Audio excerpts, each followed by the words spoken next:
Hi friends. आज हम पढ़ने वाले हैं थ्री फेस इंडक्शन मोटर के बारे में। बेसिक से हम पढ़ेंगे इसको स्टार्टिंग से कि थ्री फेस इंडक्शन मोटर हमारा होता क्या है, उसके स्ट्रक्चर और उसकी बनावट, प्रिंसिपल, सारी जितने भी पॉइंट्स इंपॉर्टेंट है इससे रिलेटेड और जो अभी तक इससे रिलेटेड क्वेश्चन आए हैं उनको मैं हाईलाइट करते हुए आगे बढ़ूंगा। ठीक है। तो एक हम इसको मैराथन क्लास के रूप में लेंगे और पूरा कंप्लीट इसी वीडियो में हम इसको कंप्लीट करने के लिए कोशिश करेंगे। ठीक है। तो आइए देखते हैं, हम स्टार्ट करते हैं three phase induction motor. Three phase induction motor क्या होता है और थ्री फेस इंडक्शन मोटर में जो बलागुण उत्पन्न होने के लिए शर्त क्या है उसको हम देखेंगे। तो मशीन में दो मैग्नेटिक फील्ड होना चाहिए। कितने होना चाहिए? दो मैग्नेटिक फील्ड होना चाहिए। और दोनों मैग्नेटिक फील्ड में कुछ अंतर, डिस्प्लेसमेंट होना आवश्यक होता है इसमें। ठीक है।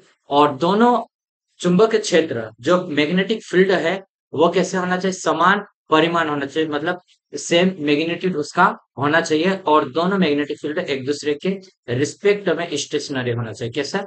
एक स्टेशनरी होना चाहिए। और three phase induction motor self start motor होता है ये।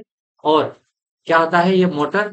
नो लोड और फुल लोड पर एक कांस्टेंट स्पीड के रूप में ऑपरेट करता है। ठीक है। जैसे जैसे लोड बढ़ाएंगे तो भी वो क्या है, एक स्पीड रहेगी उसकी, कांस्टेंट रहती है। तो ये इतने इंपॉर्टेंट पॉइंट है, उनको हमें ध्यान रखना है। ठीक है। वर्किंग प्रिंसिपल ऑफ, क्या है working principle of three phase induction motor? तो इसके वर्किंग प्रिंसिपल हम देखेंगे। क्या होता है जब हम थ्री फेस इंडक्शन मोटर को स्टेटर में एसी सप्लाई देंगे इंडक्शन मोटर के, ठीक है, तो उसके वाइंडिंग को हम स्टेटर वाइंडिंग रहती है उसमें हम क्या करते हैं, थ्री फेस सप्लाई को कनेक्ट करते हैं। और मोटर में क्या रहता है, समान मैग्नीट्यूड उत्पन्न होता है। और जो थ्री फेस रोटेटिंग फ्लक्स उत्पन्न होता है, थ्री फेस सप्लाई दे रहे हैं तो रोटेटिंग फ्लक्स रहेगा। और ये क्या करेगा, इसके जो फ्लक्स रोटेटिंग रहता है इसका जो परिणाम रहता है, स्पीड कैसी रहती है, सिंक्रोनस स्पीड में रहती है। ठीक है। और इसके बाद ये क्या करेगा, जैसे ही इसके ऊपर फ्लक्स उत्पन्न होता है और ये एयर गैप से होकर रोटर की ओर जाता है। और एयर गैप में अगर फ्लक्स की बात करेंगे तो 1.5 मेन फ्लक्स का इतना रहेगा, ये जो एयर गैप फ्लक्स रहेगा, रिजल्टेंट फ्लक्स भी बोल सकते हैं उसको हम। ठीक है। ये वाला फ्लक्स इतना यहाँ पर जाएगा। तो ये फ्लक्स क्या करेगा, रोटर कंडक्टर को कट करता है और उसको क्या करेगा, फेराडे के नियम के अकॉर्डिंग उसमें कंडक्टर को कट करने से वहां पर इंड्यूस्ड ईएमएफ होता है। इलेक्ट्रोमैग्नेटिक इंडक्शन के कारण एक क्या होता है, इंड्यूस्ड ईएमएफ उत्पन्न हो जाता है। और वहां पर ईएमएफ उत्पन्न होने से उस कंडक्टर के आपस में क्या रहता है, शॉर्ट होने के कारण, आपस में वो शॉर्ट रहते हैं, उसके कारण से वहां पर करंट फ्लो होगा और खुद का भी मैग्नेटिक फील्ड उत्पन्न होगा। ठीक है। उसमें क्या होगा, खुद का मैग्नेटिक फील्ड होगा और करंट के कारण उसमें रोटर में एक रोटेटिंग मैग्नेटिक फील्ड उत्पन्न होता है। और वो मैग्नेटिक फील्ड आपस में रिएक्ट करके एक क्या करेगा, रोटेटिंग टार्क उत्पन्न करता है, जिससे रोटर घूमने लगता है। क्या करेगा, रिएक्ट करता है उससे। एक स्टेशनरी रहता है हमारे पास स्टेटर पर जो लगाया जाता है वाइंडिंग, उसके ऊपर हम ऐसे सप्लाई दे रहे हैं। और इसी के कारण से वो फ्लक्स ऐसी है, वो कट करेगा रोटर के कंडक्टर को और उसका भी मैग्नेटिक फील्ड उत्पन्न होता था। तो दो प्रकार का हमारे पास दो मैग्नेटिक फील्ड उत्पन्न होता है। ठीक है। तो इस कारण से हमारे पास उसमें टार्क उत्पन्न होता है और रोटर को उसको घुमाता है। ठीक है। अब उसमें उसकी बनावट देखेंगे। कंस्ट्रक्शन ऑफ इंडक्शन मोटर के हम बात करते हैं कि कंस्ट्रक्शन के साथ, तो स्टेटर की हम बात करेंगे तो स्टेटर में क्या रहता है, थ्री फेस मोटर को स्टेटर, जो थ्री फेस इंडक्शन मोटर रहता है स्टेटर सिलिकॉन स्टील का बनाया जाता है। ठीक है। और लेमिनेटेड रहता है। लेमिनेटेड हम इसलिए करते हैं कि एडी करंट लॉस उसमें कम करे, और सिलिकॉन का यूज करते हैं हम इसलिए कि हिस्टैरिसीस लॉस को वो कम करे। ठीक है। इसका स्टेटर एक निश्चित पोल के लिए वाइंडिंग किया जाता है, मतलब जो वाइंडिंग स्टेटर रहता है उसमें एक पोल रहता है, उसके ऊपर हम वाइंडिंग करते हैं। ठीक है। अब रोटर की हम बात करते हैं। रोटर इंडक्शन मोटर में दो प्रकार के रोटर रहते हैं। कितने प्रकार के? तो ये ध्यान रखना, इंडक्शन मोटर में दो प्रकार के रोटर रहते हैं और दोनों प्रकार के अलग अलग जगह के हम अलग अलग उसकी एक कैरेक्टरिस्टिक रहती है अलग अलग। तो हम अलग अलग उसका यूज करते हैं। ठीक है। डिफरेंट पोजिशन पे हम डिफरेंट रिक्वायरमेंट के अकॉर्डिंग हम इसका यूज करते हैं। ठीक है। स्क्वायर केस रोटर, जिसको हम पिंजरा रूपी रोटर बोलते हैं, इसमें रोटर चालक और वाइंडिंग आपस में शॉर्ट सर्किट रहती है और एंड रिंग द्वारा उसमें शॉर्ट सर्किट रहते हैं।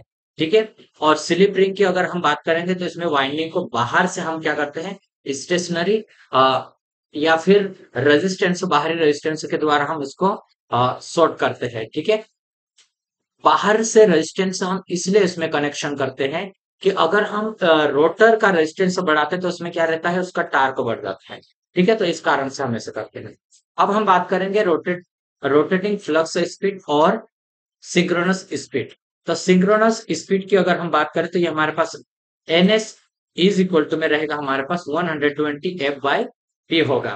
तो यहाँ पर एन एस हमारे पास क्या है, एन एस, तो ये स्टेटर फील्ड स्पीड है, और पी नंबर ऑफ पोल हो गया, और सप्लाई फ्रीक्वेंसी हो जाएगी हमारे, कौन सी होगी, सप्लाई फ्रीक्वेंसी। नेक्स्ट हमारे पास ये रहेगा स्लिप। स्लिप स्पीड की अगर हम बात करते हैं तो रोटेटिंग मैग्नेटिक फील्ड एक सिंक्रोनस स्पीड से रोटेट करता है। क्या है, रोटेटिंग मैग्नेटिक फील्ड क्या करेगा, एक सिंक्रोनस स्पीड से वो रोटेट करता है, और परंतु रोटर का जो स्पीड रहती है वो सिंक्रोनस स्पीड से थोड़ी कम रहती है, इसलिए उसकी स्पीड हमारी रोटर स्पीड बोलेंगे, हम उसको रोटर की स्पीड को रोटर स्पीड बोलेंगे। ये हमें ध्यान रखना, जो कि सिंक्रोनस स्पीड से कम रहता है। फ्लक्स की स्पीड ये हमारे पास सिंक्रोनस रहेगी फ्लक्स की, और रोटर स्पीड को हम एन से दो। ठीक है। इनके बीच में जो अंतर रहता है उसको हम स्लिप बोलते हैं। ठीक है। तो हमें स्लिप का अगर हम ध्यान रखेंगे तो रोटेटिंग मैग्नेटिक फील्ड एक सिंक्रोनस स्पीड से रोटेट करता है, परंतु रोटर सिंक्रोनस स्पीड से कम स्पीड पर रोटेट करता है, और दोनों के बीच में जो अंतर आता है उसको हम स्लिप बोलते हैं। ठीक है। जैसे कि ये वाला फार्मूला याद रखना आप, स्लिप निकालने के लिए slip speed is equal to में रहेगा सिंक्रोनस स्पीड माइनस एन रहेगा। ठीक है। स्लिप इज इक्वल टू में एन एस माइनस एन बटे एन एस होगा। ठीक है। तो ये हमारे पास ध्यान रखना चाहिए हमें, बहुत ही इंपॉर्टेंट ये वाला हमारे पास रहेगा। ठीक है। ये भी दोनों फार्मूले को याद रखना, और परसेंटेज में रहेगा तो हमारे पास यहाँ पर 100 से इंटू कर देना। ठीक है। तो ये आ जाएगा हमारे पास। अब इसको अलग अलग, इसका हम इसको निकालेंगे, इसका गुना इसमें करेंगे स्लिप में, तो यहाँ पर N S synchronous speed is equal to में synchronous speed minus rotor speed. तो ये हमारे पास एक फार्मूला ये भी हमारे पास बन जाएगा। ठीक है। ये वाला भी एक बन जाएगा फार्मूला, तो इसको भी ध्यान रखना हम। ठीक है। अगर हम इसको क्या करेंगे, अगर या फिर इसको इधर की साइड लाए और इसको इधर ले जाएंगे तो एन बराबर N S minus N S, तो यहाँ पर एन एस दो कॉमन आ जाएगा, यहाँ पर भी है और यहाँ पर भी है, तो ये कॉमन निकाल लेंगे तो एन बराबर एन एस माइनस क्या आ जाएगा, एन बराबर N S one minus slip आ जाएगा। ठीक है। ये बहुत इंपॉर्टेंट एक फार्मूला हमारे पास आ जाएगा, इसके बेसिस पे न्यूमेरिकल आप कर सकते हैं। ठीक है। रोटर की स्पीड निकालने के लिए हमारे पास है। ठीक है। आगे हम इसमें देखेंगे, देखो अब इसमें रिलेटिव स्पीड अगर हमें पूछता है, जैसा स्टेटर फ्लक्स और रोटर फ्लक्स के बीच में कितना डिफरेंस रहेगा, या रोटर स्पीड और स्टेटर फ्लक्स के बीच में पूछ सकता है। ठीक है। स्टेटर बॉडी और रोटर बॉडी के बीच में भी हमें पूछ सकता है। तो स्टेटर बॉडी की कोई भी स्पीड नहीं होती, जीरो स्पीड हमने माना, और जो स्टेटर फ्लक्स है वो सिंक्रोनस स्पीड में काम करेगा, और रोटर का फ्लक्स भी सिंक्रोनस स्पीड में ही रहेगा। ठीक है। रोटर बॉडी एन स्पीड से, तो ये हम चारों के बारे में हमें पता होना चाहिए। ठीक है। और इसके बारे में हमें अच्छे से प्रैक्टिकली समझकर हम इसको क्वेश्चन को कर सकते हैं इसको। ठीक है। देखो सबसे पहले रिलेटिव स्पीड बिटवीन सापेक्ष गति, तो अलग अलग अगर हम बात करते हैं स्टेटर बॉडी की स्पीड क्या है, जीरो, तो ये हमने जीरो रखा। ठीक है। क्या रखा हमने, इसको जीरो रख लिया। ठीक है। ये हमने जीरो रखा इसको, और आगे हमारे पास क्या है, स्टेटर फ्लक्स। स्टेटर फ्लक्स की ये हमारे पास स्पीड है। ठीक है। दोनों के बीच में माइनस करेंगे तो हमारे पास स्टेटर फ्लक्स की ये आ जाएगी। ठीक है। सेकेंड है stator flux and rotor flux, तो हमारे पास दोनों का सेम रहता है। ठीक है। तो एन एस माइनस में एन एस होगा तो ये जीरो हो जाएगा। ठीक है। तो इसको हमें पता होना चाहिए ये वाला। सेकेंड और थर्ड हमारे पास रहेगा रोटर स्पीड। क्या है, rotor speed and stator body. किसके बारे में बात कर रहा है, rotor speed and stator body के बारे में। तो यहां पर अगर हम बात करेंगे N minus zero is equal to में कितना होगा, एन भाई रोटर स्पीड तो है, लेकिन स्टेटर बॉडी की स्पीड तो जीरो है ना, तो ये हमारे पास एन आ जाएगा। अब नेक्स्ट है स्टेटर फ्लक्स और रोटर स्पीड की बात कर रहा। स्टेटर फ्लक्स एन एस से हम करते हैं और रोटर की एन से, तो एन एस माइनस एन, तो ये हमारे पास स्लिप आ जाएगा। दोनों के बीच में स्लिप ही निकलता है ना, जिसे हम स्लिप कहते हैं।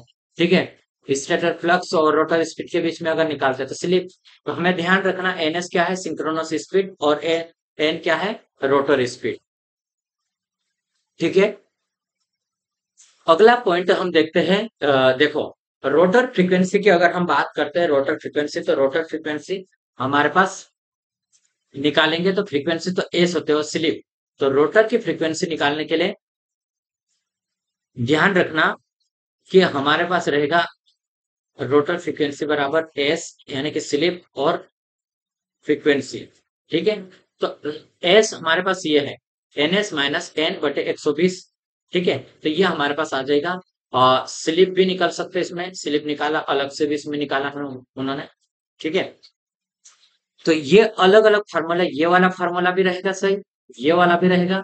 तो ये किस बेस पे बन रहा है, तो एन एस माइनस पी बराबर हमारे पास ये होता है, ये स्लिप हो गया, तो एन एस स्लिप और सिंक्रोनस स्पीड। ठीक है, और पी होगा। तो ये अलग अलग हमारे पास ये फार्मूला, इन तीनों फार्मूले को हमें याद रखना है। ठीक है, इस बेसिस पे हमें क्वेश्चन बनाना रहेगा। और ये हमारे पास आ जाएगा एन एस पी बटे 120 बराबर फ्रिक्वेंसी, और एन एस बटे 120 और पी इसके बराबर में हमारे पास फ्रीक्वेंसी ये वाला आ जाएगा। ठीक है, ध्यान रहे मेन तो ये वाला रहेगा, इसी को आप याद रखो तो भी बहुत इंपॉर्टेंट रहेगा। ठीक है, आरपीएम स्पीड को एंगुलर स्पीड में बदलना, किसको, आरपीएम स्पीड रहती है उसको एंगुलर स्पीड में हमें बदलना। तो देखो, W S synchronous angular speed रहेगी और डब्ल्यू रोटर एंगुलर स्पीड रहेगी। ठीक है, तो डब्ल्यू बराबर हमारे पास क्या हो जाएगा, ओमेगा एस कोष्टक में 1 - एस हो जाएगी, ओमेगा भी बोल सकते हैं इसको। ठीक है,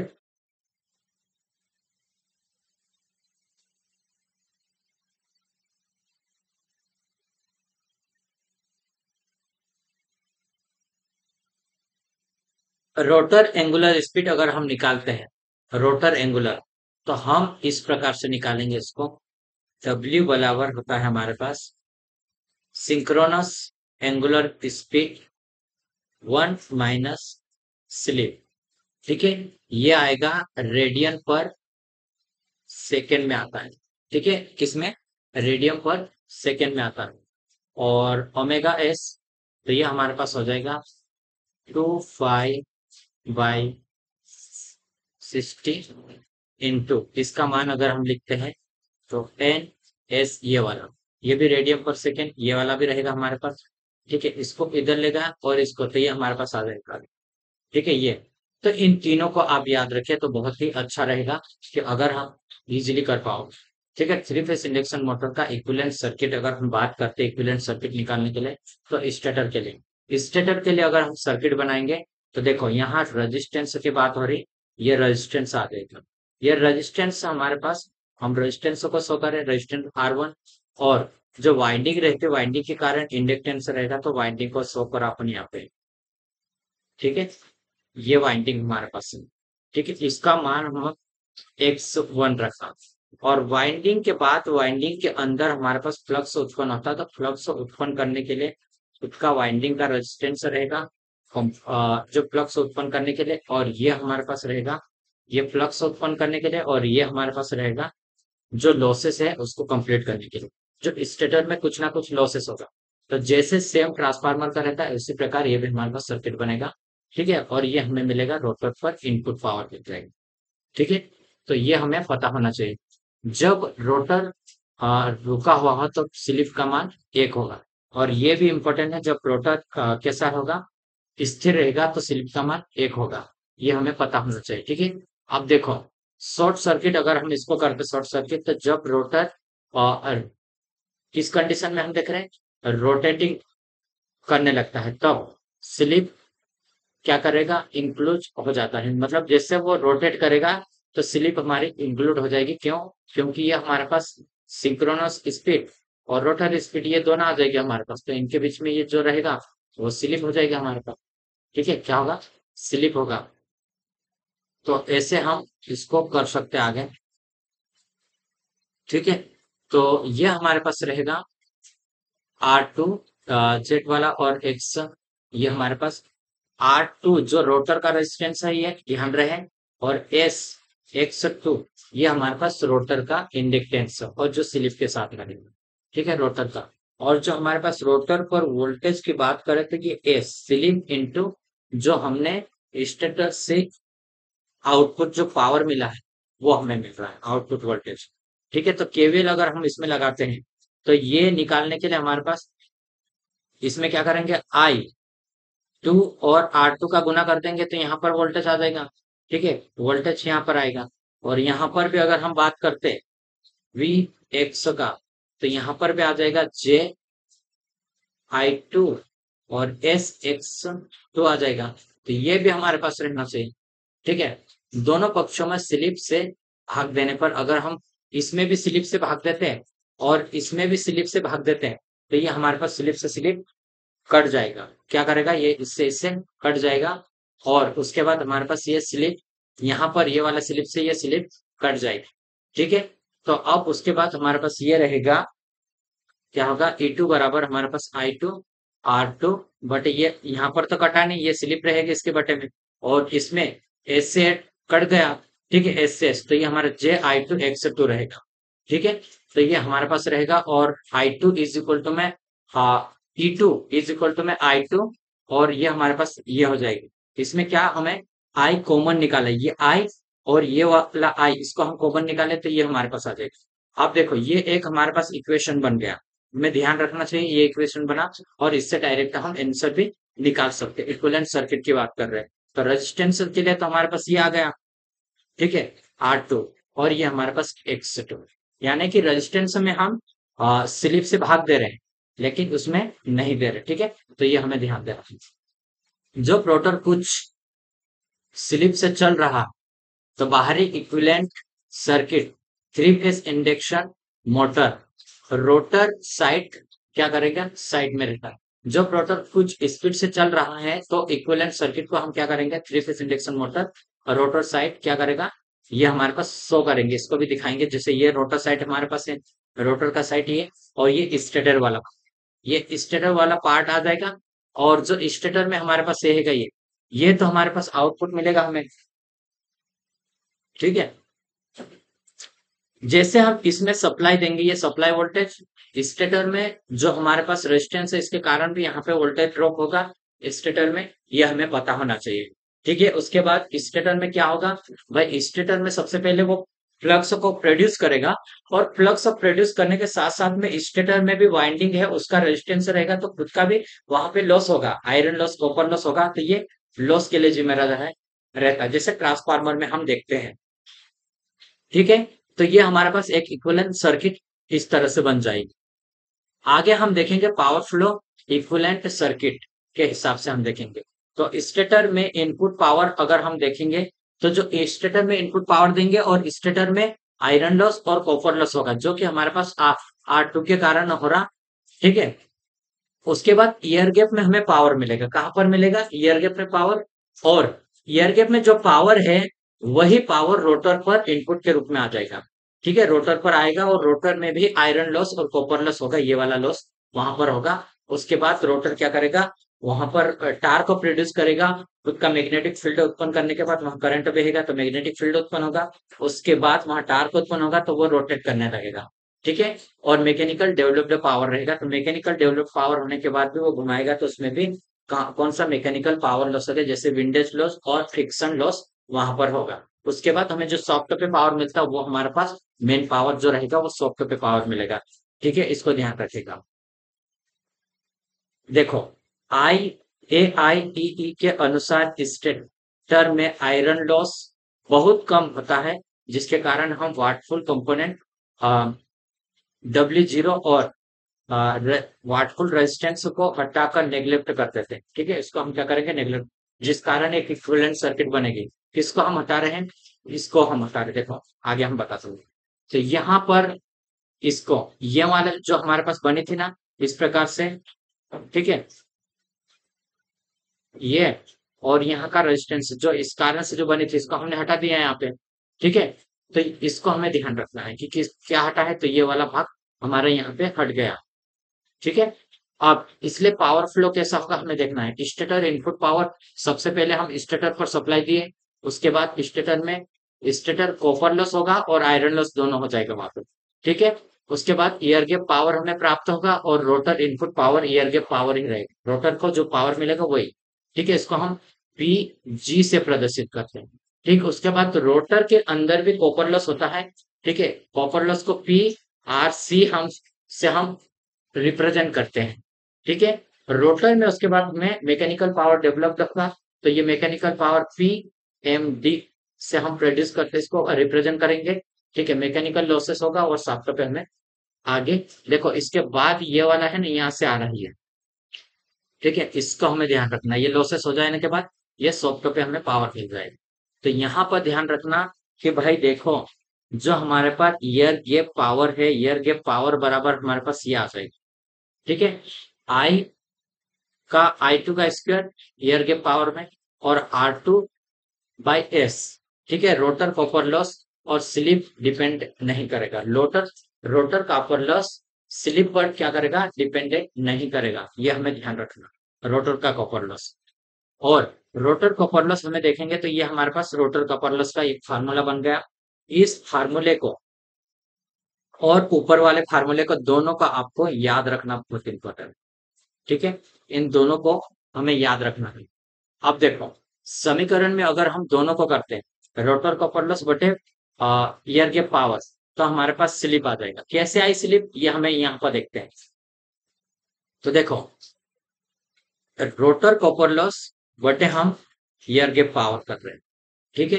तो आई डैश टू का स्क्वायर करेंगे हम, और आर टू डैश, ठीक है, बटे में हम करेंगे आई टू डैश का स्क्वायर करेंगे, और आर टू डैश बटे एस। तो ये इससे ये कट जाएगा, इससे ये कट जाएगा, तो ये ऊपर चला जाएगा, ठीक है। तो ये हमारे पास इसके बराबर में आएगा एस, ये इधर चला जाएगा, तो ये हमारे पास रोटर कॉपर लॉस बराबर होगा एयर गैप पावर और स्लिप, इसका इंटू कर देंगे तो ये हमारे पास आ जाएगा, ठीक है। ये बात इसमें ध्यान रखना। या फिर रोटर कॉपर लॉस बटे में एयर गैप पावर बराबर स्लिप हो सकता है, अगर इसमें से कोई सा भी दिया हो। क्या दिया रहेगा, रोटर कॉपर लॉस अगर हमारे पास दिया है, एयर गैप पावर दिया है, तो स्लिप निकाल लोगे आप, ठीक है। तो ये हमें पता होना चाहिए, बहुत ही सरल है, ज्यादा कुछ कठिन नहीं है, ठीक है। अब rotor copper loss is equal to में क्या लिखा, रोटर इनपुट, रोटर इनपुट भी लिख सकते हैं या एयर गैप पावर, ये भी। यहाँ पर भी अलग अलग क्वेश्चन को घुमाने के लिए अलग अलग तरीके से आपको क्वेश्चन पूछ सकता है, ठीक है। अब ओमेगा एस मतलब सिंक्रोनस एंगुलर स्पीड की अगर हम बात करते हैं, तो 2 पाई सिंक्रोनस बटे 60, ठीक है। और एंगुलर स्पीड बराबर 2 पाई n बटे 60। तो यहाँ पर हमारे पास हो जाएगा ओमेगा बराबर ओमेगा एस 1 - एस हो जाएगा। एयर गैप में टार्क उत्पन्न, एयर गैप में टार्क कैसा रहता है, तो देखो, टार्क और एयर गैप में हम देख रहे हैं इसमें, तो जो टार्क रहेगा, ठीक है, एयर गैप टार्क बराबर एयर गैप पावर बटे एंगुलर स्पीड, सिंक्रोनस स्पीड की रहेगी। तो ये वाला फार्मूला, टार्क उत्पन्न मैकेनिकल पावर, मैकेनिकल पावर और टार्क के बीच में देखेंगे, तो मैकेनिकल डेवलप टार्क बराबर मैकेनिकल पावर बटे एंगुलर स्पीड। तो ये वाला भी हमारे पास, ये सिंक्रोनस एंगुलर स्पीड है और ये एंगुलर स्पीड है, तो इन दोनों को आप ध्यान रखें। आगे हम देखेंगे power developed mechanical, power developed mechanical की अगर हम बात करते हैं, तो हमारे पास कैसा रहेगा पावर डेवलप्ड मैकेनिकल। तो भाई देखो, जितना हम दिए है एयर गैप पावर या रोटर इनपुट पावर, माइनस हम क्या करेंगे, रोटर में कॉपर लॉस, ये क्या है रोटर कॉपर लॉस, इसको हम पी आर सी से भी हम प्रदर्शित कर सकते हैं इसको दोनों को, ठीक है। इसके बराबर होता है एस पीजी होता है, तो ये हमारे पास रखा है पीजी और पीजी, इसमें दोनों एक साथ है, एयर गैप पावर, तो इसको कॉमन निकाल सकते हैं हम, कॉमन निकालेंगे तो पीजी बाहर आ गया, 1 - स्लिप आ गई, ठीक है। तो मैकेनिकल पावर डेवलप्ड जो होगा उसको निकालने के लिए 1 - स्लिप और इनटू में करेंगे हम ईयर गैप पावर। ठीक है, तो ये हमारे पास आ सकता है एक। आगे हम देखेंगे मैकेनिकल डेवलप्ड टार्क। तो ये हमारे पास हो जाएगा मैकेनिकल डेवलप्ड टार्क की अगर हम बात करते हैं, तो यहाँ पर आप क्या रखोगे, आप सबसे पहले इस फार्मूले के अकॉर्डिंग इसमें रखिए। तो ये हमारे 1 - s pg/1 - s ओमेगा। तो यहाँ पर इससे ये कट जाएगा इससे, और pg/ओमेगा s हो जाएगा। ठीक है, तो ये हमारे पास mechanical developed torque is equal to air gap torque हो जाएगा। क्या होगा, एयर गैप टार्क होगा। रोटर में rotor copper loss is equal to में एस पीजी होगा। ठीक है, रोटर का copper loss is equal to में एस पीजी, और पीएमडी की अगर हम बात करते हैं 1 - s पीजी। ठीक है, 1 - s पीजी। और उसके बाद हमारे पास रहेगा तो P R C by P M D. P R C by P M D अगर हम इसको निकालेंगे दोनों का मान, तो पीजी बटे में पीजी दोनों का हम कट करेंगे, तो एस क्या आ जाएगा हमारे पास, एस बाई 1 - s। ठीक है, और पी एम डी ये हमारा, तो एक फार्मूला ये हमारे पास बनेगा, इसको भी आप याद रखिएगा। नेक्स्ट है रोटर की दक्षता। रोटर की दक्षता निकालना है भाई, तो ये हमारे पास रोटर की दक्षता आर इज बराबर में करेंगे मैकेनिकल पावर डेवलप्ड जो आउटपुट में रहेगा वो बटे में ईयर गैप पावर। ठीक है, तो ये इससे हम इसको निकाल सकते हैं, या फिर इसमें अगर हम पूरा मान रखेंगे इसमें, तो 1 - s, तो ये मैकेनिकल पावर डेवलप्ड हो गया, और पीजी। ठीक है, इससे ये कट जाएगा, तो हम रोटर का जो निकालेंगे।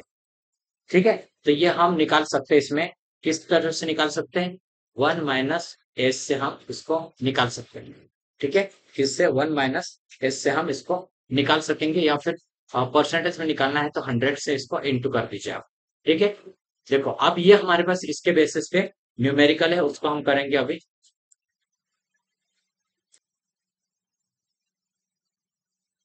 ये क्वेश्चन को अभी हम देखते हैं और इसको सॉल्यूशन करते हैं। ठीक है, तो देखिए सबसे पहले हम इस क्वेश्चन को अच्छे से रीड करेंगे ध्यान से, उसके बाद हमें क्या पूछा है उसके अलग अलग।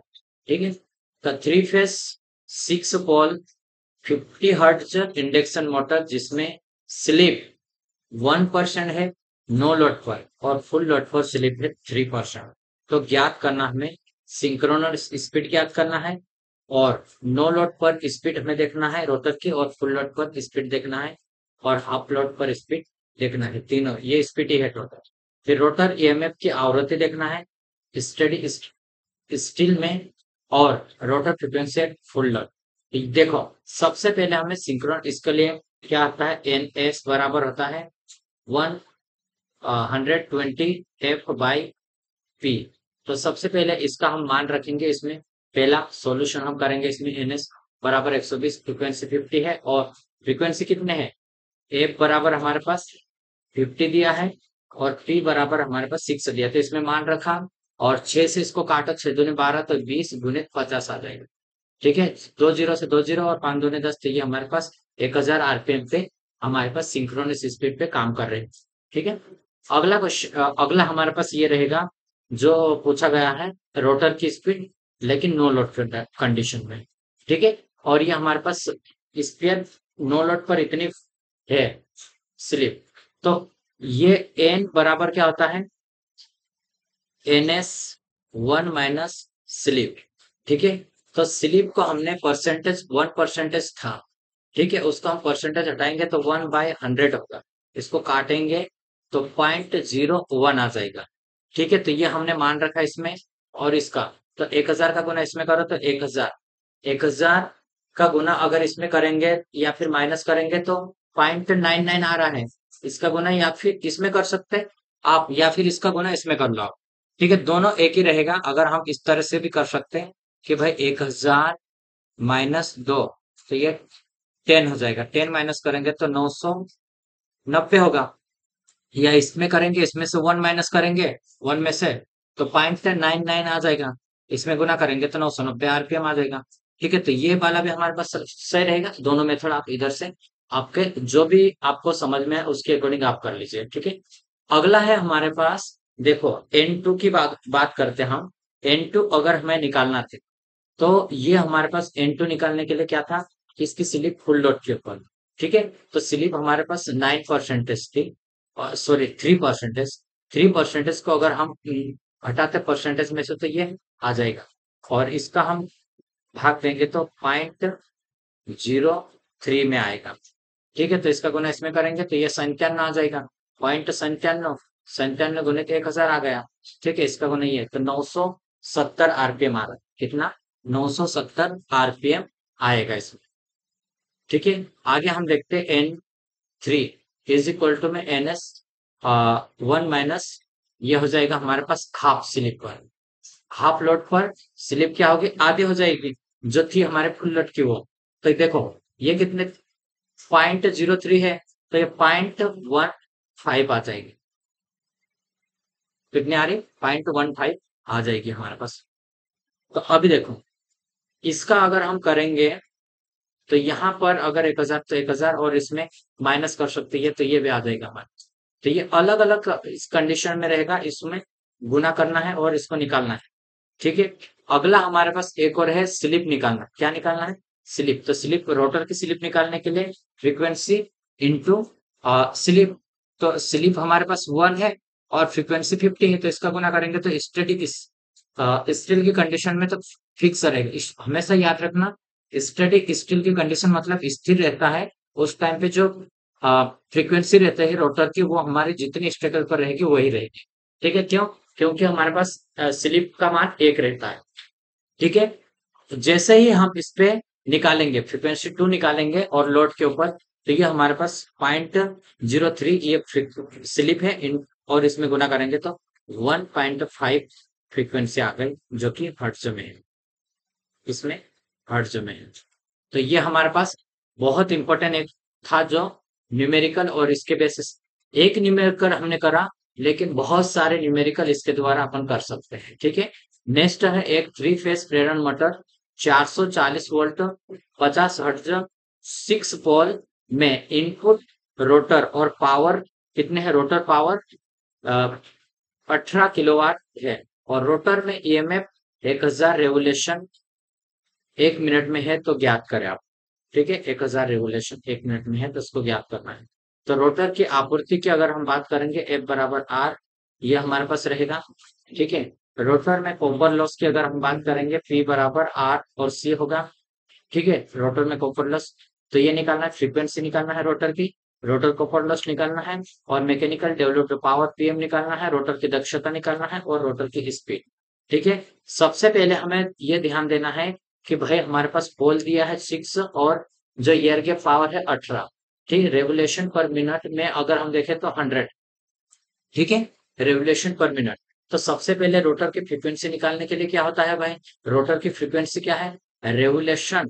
तो हमारे पास इतनी है, तो पर मिनट में है, तो पर सेकंड के लिए निकालेंगे तो 60 से गुना कर लेंगे हम। ठीक है, 1 मिनट है तो इसको इसमें कन्वर्ट करा अपन 0 से 0, और ये बराबर में क्या आएगा? 10/6 होगा। इसको भी काट सकते हैं आप, तो 5/3 होगा। ठीक है, तो ये हमारे पास रोटर फ्रीक्वेंसी आ गई ये वाली। ठीक है, अब स्लिप निकालना है, तो स्लिप निकालने के लिए तो भाई क्या होता है? Rotor frequency is equal to में आता है एस एफ होता है। ठीक है, तो यहाँ पर हमें क्या करना है? एस एफ होता है, तो ये हम करेंगे इसमें स्लिप निकालने के लिए रोटर की फ्रीक्वेंसी बटे फ्रीक्वेंसी हमारी और एस। तो ये हमारे पास ये वाला फार्मूला स्लिप निकलेगा। तो रोटर फ्रीक्वेंसी क्या है? 5/3, और बटे में 50 हमारे पास फ्रीक्वेंसी है, तो ये नीचे आ जाएगा, तो ये हमारे पास बटे 15, और 5 से इसको काटेंगे 3, तो 1/30 ये आ जाएगी, या फिर इसको आप काट के ये निकाल सकते हैं, 0.03 आ जाएगा। ठीक है, 0.03 ये हमारे पास हो जाएगा। ये स्लिप है, ये हमें ध्यान रखना। आगे हम दूसरा निकालेंगे rotor copper loss. Rotor copper loss निकालने के लिए क्या था हमारे पास? रोटर कॉपर लॉस निकालने के लिए ईयर के पावर इंटू स्लिप। स्लिप हमारे पास कितनी है? 0.033। ठीक है, 0.033 या फिर 1/30। ठीक है, तो ये इंटू में करेंगे तो 18, ठीक है, 3 से इसको काटें, 3 छः 18, तो ये 10 बचा। ठीक है, 6/10 भी आ सकता है ये। ठीक है, इसको काटेंगे हम, तो ये हमारे पास आ जाएगा, किलोवाट में था तो इसको किलोवाट में करो आप। ये तो जीरो से ये जीरो कट जाएगा, तो यहाँ पर आ जाएगा हमारे पास टोटल। पॉइंट में ये वाला करोगे या फिर इसको लगभग कितना आएगा, 600 के आसपास आएगा। तो ये देखो 594 आया, तो ये 600 के आसपास ही रहेगा। ठीक है, कॉपर लॉस। तो ये हमें ध्यान रखना है रोटर कॉपर लॉस के बारे में। ठीक है, आगे है हमारे पास पीएमडी, मतलब मैकेनिकल डेवलप्ड पावर निकालने के लिए क्या रहता है, मैकेनिकल डेवलप्ड पावर निकालोगे आप, तो हमारे पास होगा मैकेनिकल डेवलप्ड पावर। तो जो एयर गैप पावर है माइनस में क्या करेंगे हम, एयर गैप पावर जो आएगा और रोटर में जितना कॉपर लॉस होगा वो माइनस कर देंगे। तो एयर गैप पावर हमारे पास कितना है, 18 किलो वाट में था, इसको वाट में कन्वर्ट करा, फिर माइनस हमारे पास कॉपर लॉस कितना था, 600, तो इसको माइनस कर देंगे हम। तो ये हमारे पास आ जाएगा, किलोवाट में भी आ सकता है ये, 17.4 आ जाएगा, या बराबर में 1700, 400 भी आ जाएगा, 17,400। ठीक है, ये वाट में है और ये है किलोवाट में। ठीक है, रोटर इफिशियंसी की अगर हम बात करते हैं तो देखो, रोटर इफिशियंसी निकालने के लिए हमारे पास क्या था, वन माइनस स्लिप। तो वन माइनस स्लिप हमारे पास क्या है, 0.033। ठीक है, तो इसको माइनस करेंगे, तो 33 माइनस, तो ये हमारे पास 96.77% आ जाएगा ये। ठीक है, नेक्स्ट है रोटर स्पीड। रोटर स्पीड की बात करेंगे, एन आर। ठीक है, एन आर बराबर हमारे पास होगा N S one minus S. ठीक है, N S one minus S. तो हमारे पास सिंक्रोनस स्पीड कितनी है, 1000 है। वन माइनस स्लिप कितने हैं, 0.033। ठीक है, ये रहेगा, इसका गुना 1000 में डायरेक्टली आप 1000 ऐसे कर सकते हैं, 1000 माइनस इसका गुना इसमें करेंगे, तो ये हमारे पास हो जाएगा 1000 गुने 0.033। तो देखो ये पॉइंट में 3 जीरो है यहाँ पे, तो तीनों जीरो ये कट जाएगा, तो 33 आ जाएगी। ठीक है, 1000 में 33 को माइनस कर लेंगे, तो आपके पास ये 967 आ जाएगा। ठीक है, तो इसके आसपास हमारी स्पीड रहेगी इसकी। तो ये हमें पता होना चाहिए कि भाई रोटर की स्पीड निकालना है, तो क्या होता है, synchronous speed one minus slip होता है। ठीक है, आगे हम देखेंगे इसमें थ्री फेस इंडक्शन मोटर में फुल लोड टार्क का समीकरण देखें। तो देखो, फुल लोड टार्क का समीकरण पहले हम फार्मूला इसके देखेंगे, उसके बाद हम आगे बढ़े।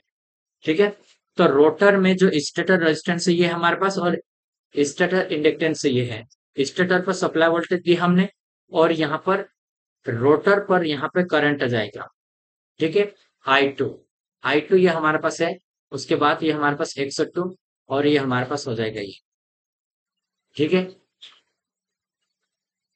आगे हमारे पास रहेगा, जैसे हम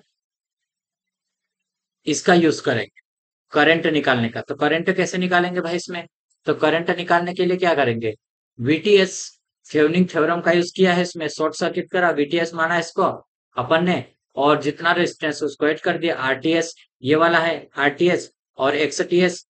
ठीक है, आरटीएस इसको ऐड करा, और उसके बाद इसको ऐड करा, दोनों को। उसके बाद ये हमारे पास रिएक्टेंस को ऐड करा, ये जेड, और ये हमारे पास ये आ जाएगा।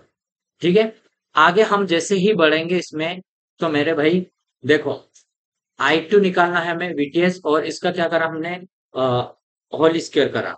ठीक है, क्योंकि वेक्टर सम करना है हमें। ठीक है, होल स्क्वायर करने के बाद हमारे पास देखो, दो से जो हमारे पास रहेगा इसको हम इसमें स्क्वायर कर सकते हैं, जैसे इसका स्क्वायर कर दिया, इसका आ गया ये। ठीक है, तो यहाँ पे देखो, दोनों पक्षों में R2/S जो स्लिप है हमारी, उससे गुना करना है हमें।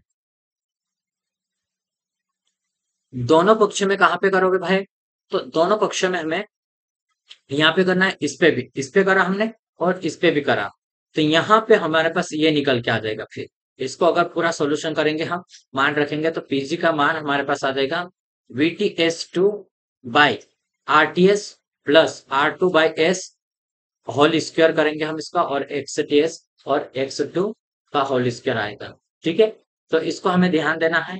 और यहाँ पे हम टार्क फुल लोड पर देखेंगे, तो टार्क जो फुल लोड पर रहे mechanical developed torque is equal to में रहेगा, क्या होगा, एयर के power by synchronous angular speed. ठीक है, अब इसका मान रखेंगे फुल लोड टार्क का अगर हम देखते हैं तो 1 by angular synchronous speed into V T S square और R T S plus R2 by S का होल स्क्वायर प्लस में एक्सटीएस, और ये हमारे पास रहेगा तो आरटी ये हमारे पास। ठीक है, इसी प्रकार थ्री फेज मोटर के लिए, तो थ्री फेज मोटर में हम यहाँ पे एक फेज था तो यहाँ पे तीन फेज करते हैं, बाकी सेम सेम रहेगा। ये क्या है, सिंगल फेज के लिए है, और ये वाला हमारे पास थ्री फेज के लिए। ठीक है, तो ये हमें ध्यान देना। ठीक है, यहाँ पे ओनली ये आ जाएगा, ये फुल लोड टार्क का फार्मूला आ जाएगा हमारा। ठीक है, उसके बाद मैक्सिमम टार्क के लिए शर्त क्या है, तो मैक्सिमम टार्क के लिए अगर हम निकालेंगे तो ये हमारे पास सिंगल फेज के लिए हम निकाला ये वाला, मैक्सिमम टार्क के लिए अगर निकालेंगे तो हम स्लिप को क्या करेंगे, स्लिप को सबसे पहले हमारे पास क्या करना है, इस ये स्लिप हमारे पास ये आ गए। ठीक है, तो इसमें डेमोनेशन क्या है, इसको हम समाकलन अवकलन करेंगे और इसके बाद हमारे पास ये हमारे पास आ जाएगा ये वाला। ठीक है, नीचे हर में करेंगे समाकलन को हम। ठीक है, तो डिफरेंशिएट जीरो होता है हमारे पास, तो ये हमारे पास आ जाएगा ये वाला। ठीक है, इसका मान, तो जो हमारे पास maximum torque slip at maximum, जो स्लिप की कंडीशन में, तो R2 dash RTS square plus XTS plus X2 का होल स्क्वायर, तो ये वाला हमारे पास फार्मूला याद रखना। और इसके बाद हमारे पास ये वाला, तो ये तीनों फार्मूले हमें पता होना चाहिए, इसके बाद हम इसको निकाल सकते हैं। ठीक है, स्टेटर इम्पीडेंस को नेग्लेक्ट मानने पर, अगर हम जो स्टेटर इम्पीडेंस नेग्लेक्ट मानेंगे तो हमारा रेजिस्टेंस जीरो हो जाएगा, XTH भी जीरो हो जाएगा। ठीक है, तो ये हमारे पास क्या हो जाएगा, जो हम सप्लाई दे रहे हैं तो ये इस पे हम जीरो अगर मानते हैं तो फुल टार्क की अगर हम बात करेंगे 1 सिंक्रोनस एंगुलर स्पीड इंटू हम करेंगे इसमें वी स्क्वायर बटे में, क्या कर रहे हैं, वी स्क्वायर बटे में हम क्या कर रहे हैं इस पे R2 बाई एस का होल स्क्वायर प्लस में हमने करा इस पे X2.2 का स्क्वायर।